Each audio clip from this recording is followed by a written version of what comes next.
Erykah Badu, Tyrone. That's one of the. I think that song is responsible for more restraining orders than any other song in the history of America.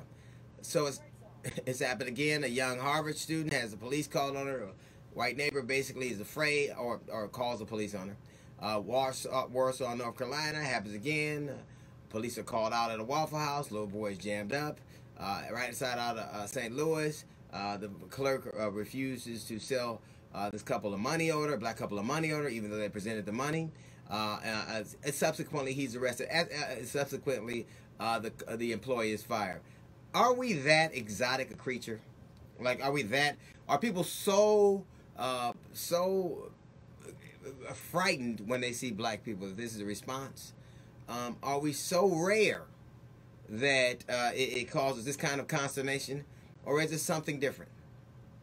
Let us be clear that as far as the black community goes, police are doing what they always have done, which has been their mission, is to keep us in line, to keep us in our communities and out of places we don't belong.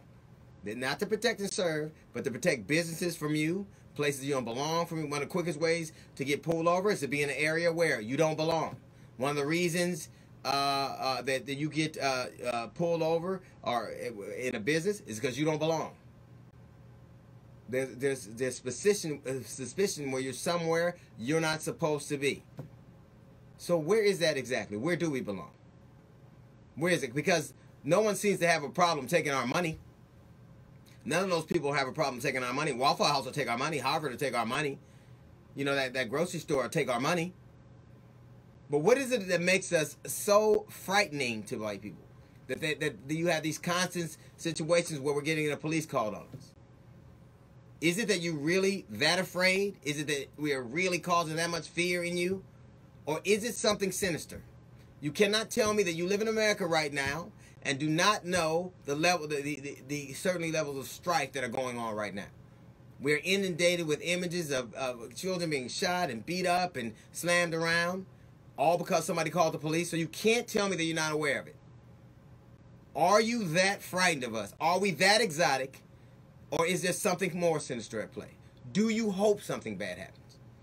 Do you want something bad to happen? Do you hope that that's an example to keep people out of the areas you don't think they belong in? I don't know.